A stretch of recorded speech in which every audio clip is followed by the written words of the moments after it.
Good afternoon. My name is Robert Johnson, and I'm going to take just a few minutes to briefly go over my presentation for my research proposal. It's titled The Correlation Between Counseling and Sustainability in Vocational Ministry. I'm a student at Southeastern University and an employee at the Association of Related Churches. Really quickly, just on the introduction, a few questions we're going to go over. What is my professional background? What is the Association of Related Churches? What is the background for this project? What is the research question? And what is the hypothesis? Don't need to spend a lot of time here, but my background, I've been with ARC for almost a decade on the church planting team domestically at first. And then for the last 5 years, I've been managing the global operations for church planting. Prior to that, I was a youth pastor in a couple of ARC church plants.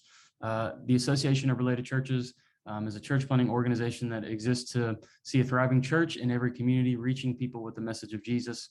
In about 20 years, ARC has planted almost 1,000 churches, and actually a little over 2,000 churches identify with ARC in some way, shape, or form as their family or a network that they belong to. The background for this research project, I've seen pastors in my experience working at ARC go through seasons of burnout, and a lot of them end up actually turning to spiritual solutions rather than getting the counseling and professional help that they need. Some of these guys, if they don't get the help, they actually end up making mistakes big enough to, disqualify them from being in leadership in church. So we need to address this. It's a big problem. And I think a lot of pastors would benefit from this kind of data. The research question is, if pastors invest in their mental health effectively, what positive outcome is there on their endurance in vocational ministry? And my hypothesis for this is that if church planners and senior pastors take their mental health seriously by getting regular professional counseling, then they will experience exponentially higher levels of sustainable mental and emotional health, which translates to longevity in ministry. This is the literature review, just a few questions in that. What are the main theories? What are the strengths and weaknesses in the current research? And how would you build on or challenge and maybe synthesize the work of others? Quick summary of this. I think the main theory is pretty obvious. I've covered it, but pastors easily become overworked and emotionally drained due to the service nature of their role. Another big piece of this is that pastors don't get the help they need because they feel the pressure to be perfect all the time. They turn to the wrong things. Not that spiritual disciplines are bad, but it doesn't affect the emotional trauma and pain that they have, the wounds, the emotional burden and baggage that they carry entirely. Moving on, some of the strengths in the current research are that it confirms the assumption, that pastors are often in a low place with their mental and emotional health. That's seen throughout every peer-reviewed article that I could find. One of which says results from clergy burnout inventory indicated that the majority of the clergy members surveyed, 65% of them, were either bordering on burnout or experiencing burnout to some degree. Some of the weaknesses in the research is that much of the current research in this space only discusses spiritual solutions.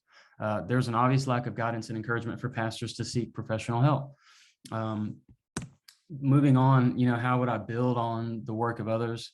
The hope of this research project is to introduce quantitative and qualitative data that confirms a positive correlation between pastors getting professional counseling and them having longer, healthier careers in vocational ministry.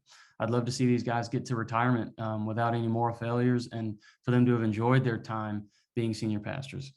After collecting the data, it would be analyzed and transformed into useful metrics of central tendency, such as mean, median, and mode. And these metrics, along with frequency distributions, would show the direct relationship between the number of visits to a counselor in comparison to their self-identified mental health score. Moving on to the research design, how will we conduct this research? Quickly, I would say the strategy here would be to use that network of 2,000 pastors as the sample size. And we would tap into that through the use of a digital survey that I've actually gone ahead and created with Google Forms. And in that, we would ask really two main basic questions. How would you rate the overall quality of your mental health on a scale of 1 to 10? 1 being poor and 10 being excellent. And then how often do you see a counselor on a monthly basis? And then they would just fill in the blank with the appropriate number. We would export that data, transform it as we spoke about already, and then use that to come to conclusions about what we found. I think a side note is that we could actually use a test and retest method if some of them are willing to participate in a free counseling program, put them in that for 6 months, and then run that test again and see, based on the baseline in comparison to the retest, how scores improved, or maybe they didn't. I'm assuming that they would. And then, just quickly, I'll show you an example of the survey itself. Here we are. We got the two main questions we talked about with the scale, the fill in the blank, and then there's an optional question down here at the bottom. Would they like to participate in the opportunity for free counseling? If they do, we probably would go ahead and collect their information rather than them answering questions anonymously, just so we would know who to follow up with for that program. And then they would have to agree to the retest as well if we were going to use them in that. Conclusions really quickly for this project. I believe that the results of the survey would prove that there is a positive correlation between regular counseling and longevity in ministry due to the increase in the quality of mental and emotional health among these senior pastors, among that sample population. There's a real opportunity actually for us as an organization at ARC to take a huge step forward in the mental health space if we get aggressive in how we promote this among our audience. These conclusions are huge for them to come to their own realization that they need this.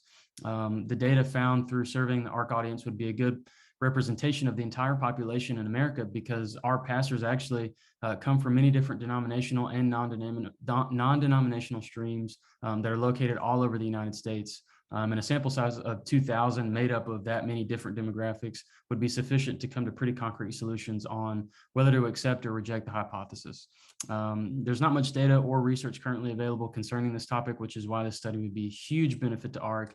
And also, I believe the body of Christ as a whole. My goal would be to take this data and put it in the hands of any other network or denomination that we could, for them to be able to use it in their own campaign if they'd like to encourage pastors in their network to go and get the professional help that they need. And so with that, I have attached a paper as well if you'd like to dive into that research. It goes a little more in depth into some of the things we talked about in this presentation. Thank you very much for taking the time to listen to this. I hope you have a great day. God bless.